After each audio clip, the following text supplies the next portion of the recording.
Class 10th के बाद सबसे बड़ा कंफ्यूजन क्या होता है, साइंस लूं, कॉमर्स लूं या आर्ट्स। और सबसे बड़ा प्रॉब्लम, लोग तुम्हें गाइड नहीं करते, बस जज करते हैं। अगर तुमने गलत स्ट्रीम चूज कर ली तो 2 साल स्ट्रगल और पूरा फ्यूचर इंपैक्ट हो सकता है। इस वीडियो को देखने के बाद तुम खुद डिसाइड कर पाओगे कि तुम्हारे लिए बेस्ट स्ट्रीम कौन सी होगी। सबसे पहले एक सच सुन लो, कोई भी स्ट्रीम इजी या टफ नहीं होता। हर स्ट्रीम का अपना स्कोप है और सक्सेस स्ट्रीम से नहीं, स्किल प्लस कंसिस्टेंसी से आता है। साइंस वाला भी फेल हो सकता है और आर्ट्स वाला भी टॉपर बन सकता है। प्रॉब्लम स्ट्रीम में नहीं, प्रॉब्लम रॉन्ग डिसीजन में होता है। चलो भाई, तो सबसे पहले हम लोग बात करते हैं साइंस स्ट्रीम के बारे में। इसमें तुम चाहो तो फिजिक्स, केमिस्ट्री और मैथमेटिक्स चूज कर सकते हो, मतलब पीसीएम चूज कर सकते हो। और तुम चाहो तो फिजिक्स, केमिस्ट्री और बायोलॉजी चूज कर सकते हो, मतलब पीसीबी चूज कर सकते हो।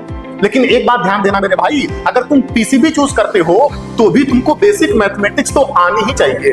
अब ध्यान से देखो, साइंस स्ट्रीम उन बच्चों के लिए बेस्ट होता है जो स्ट्रॉन्ग लॉजिकल थिंकर होते हैं, पहली बात। दूसरी बात यह है कि जो बच्चे न्यूमेरिकल सॉल्व करना पसंद करते हैं। और तीसरी बात मेरे भाई ये है कि जो बच्चे बहुत डीप में जाकर के कॉन्सेप्ट को क्लैरिटी के साथ समझना पसंद करते हैं। अब एक बात ये बताओ कि क्या तुम्हारे पास ये सारी खूबियां हैं? क्या तुम स्ट्रॉन्ग लॉजिकल थिंकर हो? क्या तुमको न्यूमेरिकल सॉल्व करना पसंद है? और क्या तुम कॉन्सेप्ट को डीप में जाकर के एकदम क्लैरिटी के साथ समझना चाहते हो? अगर ऐसा है तो तुम साइंस स्ट्रीम चूज कर सकते हो मेरे भाई। तुम साइंस स्ट्रीम के लिए बेस्ट हो और तुम उसके लिए बने हो। अब ध्यान से देखो, अगर हम लोग करियर ऑप्शन के बारे में बात करते हैं तो तुम जेई के थ्रू इंजीनियरिंग कर सकते हो, तुम नीट के थ्रू मेडिकल फील्ड में जा सकते हो, तुम रिसर्च कर सकते हो, तुम डिफेंस में जा सकते हो, तुम डेटा साइंस और आर्टिफिशियल इंटेलिजेंस की पढ़ाई कर सकते हो मेरे भाई, जिसका फ्यूचर में बहुत ज्यादा स्कोप है। अब ध्यान से देखो, अगर हम लोग रियलिटी की बात करते हैं मेरे भाई, तो होता यह है कि साइंस स्ट्रीम चूज करने का मतलब है कि तुमको बहुत ही ज्यादा हार्ड वर्क करने की जरूरत है। बात समझ में आ रहा है कि नहीं? और तुम्हारे ऊपर बहुत ज्यादा प्रेशर होता है और कंपटीशन का तो पूछो ही मत। अगर बात करते हैं जेई की, तो हर साल 12 से 14 लाख बच्चे जेई मेंस के एग्जाम में अपीयर होते हैं ऑन एन एवरेज। और हर साल 22 से 24 लाख बच्चे नीट के एग्जाम में अपीयर होते हैं मेरे भाई। और ये नंबर्स लगातार बढ़ते जा रहे हैं। बात समझ में आ रहा है कि नहीं? और एक इंपॉर्टेंट बात मैं तुमको और बताना चाहता हूं कि साइंस चूज करने का मतलब सिर्फ डॉक्टर या इंजीनियर बना नहीं है। साइंस चूज करने का मतलब है तुम अपने लिए मैक्सिमम करियर ऑप्शन ओपन रख रहे हो अपने फ्यूचर को सिक्योर करने के लिए। इसलिए सिर्फ दूसरों को देख करके साइंस चूज मत करो और मार्क्स के बेस पे साइंस मत चूज करो, उसमें तुम्हारा इंटरेस्ट होना भी जरूरी है मेरे भाई। अब बात करते हैं कॉमर्स स्ट्रीम के बारे में। ध्यान दो मेरे भाई, इसमें तुम अकाउंटेंसी, बिजनेस स्टडीज और इकोनॉमिक्स जैसे सब्जेक्ट पढ़ोगे। अब देखो, कॉमर्स उन लोगों के लिए बेस्ट होता है जो कि बिजनेस पसंद करते हैं, जो फाइनेंस में इंटरेस्टेड होते हैं। बात समझ में आ रहा है कि नहीं? और जो लोग एनालिटिकल थिंकर होते हैं, मतलब जो किसी भी प्रॉब्लम को बहुत सिंपल तरीके से टैकल कर सकते हैं। और तीसरी बात मैं तुमको बताना चाहता हूं भाई, जो प्लानिंग एंजॉय करते हैं, जो डिसीजन मेकर होते हैं, वो लोग कॉमर्स स्ट्रीम चूज कर सकते हैं। अब तुम ये सोचो कि क्या तुम्हारे अंदर इसमें से कोई खूबी है? बात समझ में आ रहा है कि नहीं? अगर है तो तुम कॉमर्स स्ट्रीम चूज कर सकते हो। अब ध्यान देखो मेरे भाई, अगर हम लोग करियर ऑप्शन के बारे में बात करते हैं तो तुम सीए कर सकते हो, चार्टर्ड अकाउंटेंट, तुम सीएस की पढ़ाई कर सकते हो, कंपनी सेक्रेटरी बन सकते हो, तुम बीबीए कर सकते हो, तुम एमबीए कर सकते हो, तुम बैंकिंग या फाइनेंस की पढ़ाई कर सकते हो। अब ध्यान से देखो मेरे भाई, अगर हम लोग रियलिटी की बात करते हैं तो इसमें तुमको स्टेबिलिटी मिलती है, इसमें हाई इनकम पोटेंशियल होता है। लेकिन अगर कुछ प्रोफेशनल कोर्सेज की बात की जाए, जैसे अगर सीए की बात की जाए, अगर सीएस की बात की जाए, तो ये चैलेंजिंग होता है, टफ होता है, इसमें कंपटीशन होता है।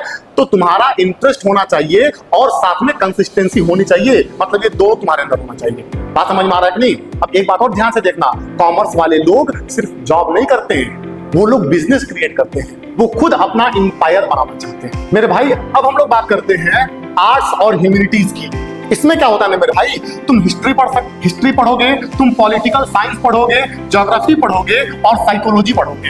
ये सारे सब्जेक्ट तुमको ऑफर किए जाएंगे पढ़ने के लिए। बात समझ में आ रहा है कि नहीं? अब ध्यान से देखो, आर्ट्स उन स्टूडेंट के लिए बेस्ट होता है जो थियरी समझना चाहते हैं, जो थियरी में बेस्ड होते हैं और जो कॉन्सेप्ट को समझना चाहते हैं। पहली बात। दूसरी बात यह है कि जिनका राइटिंग स्किल के साथ साथ कम्युनिकेशन स्किल भी बेस्ट होता है, स्ट्रांग होता है। और तीसरी बात यह है मेरे भाई, जो सोसाइटी को समझना चाहते हैं और जो ह्यूमन बिहेवियर को समझना चाहते हैं, वो लोग आर्ट्स या फिर ह्यूमैनिटीज चूज कर सकते हैं। बात समझ में आ रहा है कि नहीं? अब ध्यान से देखो, अगर हम लोग करियर ऑप्शन के बारे में बात करते हैं तो आप यूपीएससी कर सकते हैं, सिविल सर्विसेज की तैयारी कर सकते हैं, आप लॉ मतलब एलएलबी या फिर एलएलएम कर सकते हैं, आप जर्नलिज्म कर सकते हैं। एग्जाम्पल के तौर पे हम बात करते हैं अर्नब गोस्वामी का, हम बात करते हैं सुधीर चौधरी का, हम बात करते हैं रवीश कुमार का, रजत शर्मा का और अंजना कश्यप का। आप इनसे मोटिवेट हो सकते हैं।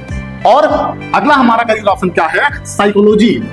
इसमें अगर एक एग्जांपल लिया जाए तो आप बात कर सकते हैं सुहानी शाह का, जो कि एक बहुत ही शानदार माइंड रीडर है। बात समझ में आ रहा है कि नहीं? अगर टीचिंग के बारे में बात करें तो टीचिंग में आप लोग विकास दिव्यकीर्ति सर से मोटिवेट हो सकते हैं, आप लोग अलग पांडे सर से मोटिवेट हो सकते हैं, खान सर से मोटिवेट हो सकते हैं और राकेश यादव सर से मोटिवेट हो सकते हैं। बात समझ में आ रहा है कि नहीं? अगर रियलिटी की बात करें तो आर्ट्स या फिर ह्यूमैनिटीज ये सबसे अंडररेटेड स्ट्रीम है। लेकिन अगर हम बात करते हैं इस स्ट्रीम का, तो इसमें आपको पावरफुल करियर अपॉर्चुनिटीज मिलती है मेरे भाई। अब ध्यान से देखना, आर्ट्स केवल और केवल वीक स्टूडेंट के लिए नहीं होता है, ये उन स्टूडेंट के लिए होता है जो सोसाइटी को समझना चाहते हैं और सोसाइटी को सेव देना चाहते हैं। अब ध्यान दो मेरे भाई, बच्चे क्या करते हैं? बच्चे सबसे बड़ी गलती क्या करते हैं क्लास 10 के बाद? वो करते ये है कि उनका दोस्त जो स्ट्रीम चूज करता है उसी को देख कर वो स्ट्रीम चूज करते हैं। अगर उनका दोस्त आर्ट्स ले रहा है तो आर्ट्स लेते हैं, अगर उनका दोस्त ह्यूमैनिटीज ले रहा है तो ह्यूमैनिटीज लेते हैं, अगर किसी लड़के की जीएफ साइंस ले रही है तो वो साइंस लेता है मेरे भाई। भले उसको साइंस समझ में ना आए, भले वो लॉजिकल थिंक करना हो, उसको न्यूमेरिकल लगाना आता ही ना हो, वो कॉन्सेप्ट को समझना ही नहीं चाहता हो, फिर भी गर्लफ्रेंड ले रही है तो लेना पड़ेगा। बात समझ में आ रहा है कि नहीं? अब ध्यान से देखो, बच्चे क्या करते हैं? पेरेंट्स के प्रेशर में आकर के डिसीजन लेते हैं। पेरेंट्स बोलते हैं कि मेरा बेटा तो डॉक्टर बनेगा, इसको मैं नीट की तैयारी करवाऊंगा, तो बच्चे प्रेशर में आ जाते हैं। पेरेंट्स बोलते हैं मेरा बच्चा तो इंजीनियर बनेगा, इसको मैं जी की तैयारी करवाऊंगा। भले बच्चे को साइंस पसंद नहीं है, लेकिन जबरदस्ती वो बोलते हैं कि साइंस ले लो भाई। बात समझ में आ रहा है कि नहीं? तो ये दिक्कत है। उसके बाद से देखो, बच्चे क्या करते हैं? मार्क्स के बेसिस पे अपना स्ट्रीम डिसाइड करते हैं, वो रिजल्ट का इंतजार करते हैं। जैसे क्लास 10 का रिजल्ट आता है, कम नंबर आया तो कॉमर्स लेंगे, ज्यादा नंबर आया 90% प्लस आया तो साइंस लेंगे। अरे भाई, तुम्हारा जिसमें इंटरेस्ट है तुम उसको चूज करो ना, मार्क्स के बेसिस पे स्ट्रीम क्यों डिसाइड करते हो? बात समझ में आ रहा है कि नहीं?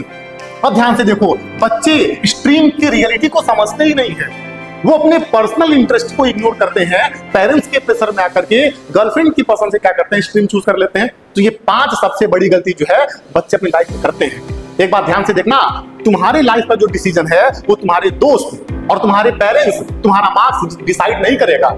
तुम्हारी लाइफ का डिसीजन तुम्हारा इंटरेस्ट डिसाइड करेगा। तुम्हारा इंटरेस्ट किसमें है मेरे भाई?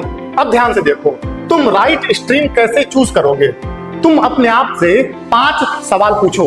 पहला सवाल यह है कि तुम किस सब्जेक्ट को जेन्युइनली पढ़ना पसंद करते हो, और ये मार्क्स के बेसिस पे नहीं, इंटरेस्ट के बेसिस पे होना चाहिए। अगर तुमको साइंस पढ़ना पसंद है तो साइंस लो। बात समझ में आ रहा है कि नहीं? अगर तुमको कॉमर्स पसंद है तो कॉमर्स लो, तुमको आर्ट्स पसंद है, ह्यूमैनिटीज पसंद है, तो ये सारे सब्जेक्ट तुम ले सकते हो। इंटरेस्ट के बेसिस पे स्ट्रीम चूज करो मेरे भाई। दूसरा क्वेश्चन अपने आप से तुम ये पूछो कि क्या तुम स्टेबल जॉब चाहते हो? अगर स्टेबल जॉब चाहते हो मेरे भाई तो तुम साइंस चूज कर सकते हो। बात समझ में आ रहा है कि नहीं? अगर तुम बिजनेस करना चाहते हो तो तुमको कॉमर्स लेना चाहिए, और अगर तुम गवर्नमेंट जॉब में अपना करियर बनाना चाहते हो तो तुम आर्ट्स ले सकते हो, तुम ह्यूमैनिटीज ले सकते हो और तुम साइंस स्ट्रीम भी ऑप्ट कर सकते हो भाई। बात समझ में आ रहा है कि नहीं? तीसरा क्वेश्चन तुम अपने आप से पूछोगे कि क्या तुमको प्रेशर हैंडल करना पसंद है?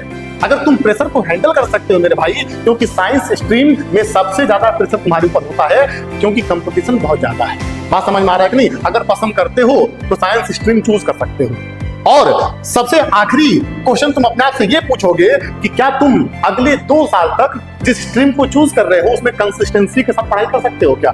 तुम्हारा इंटरेस्ट है और साथ में तुम क्या उस सब्जेक्ट में, उस स्ट्रीम में कंसिस्टेंसी के साथ 2 साल लगातार पढ़ सकते हो क्या? अगर ऐसा कर सकते हो तो तुम जो स्ट्रीम चूज करोगे उसमें जरूर सफलता मिलेगी। एक बात हमेशा ध्यान देना मेरे भाई, स्ट्रीम तुम्हें सक्सेस नहीं देगी, तुम्हारी मेहनत देगी। अगर तुम एवरेज हो तो साइंस लेकर जीनियस नहीं बन पाओगे, लेकिन अगर तुम फोकस्ड हो तो आर्ट्स लेकर भी आईएएस बन सकते हो। डिसीजन लेने से पहले जल्दी मत करो, सोचो समझो और फिर चूज करो, क्योंकि ये सिर्फ 2 साल का डिसीजन नहीं, ये तुम्हारे लाइफ का डायरेक्शन है। अगर तुम चाहते हो कि मैं ऐसे ही तुमको पर्सनली गाइड करता रहूं तो कमेंट में लिखो गाइड, और ऐसे ही रियल गाइडेंस के लिए मेरे भाई चैनल को सब्सक्राइब कर लो।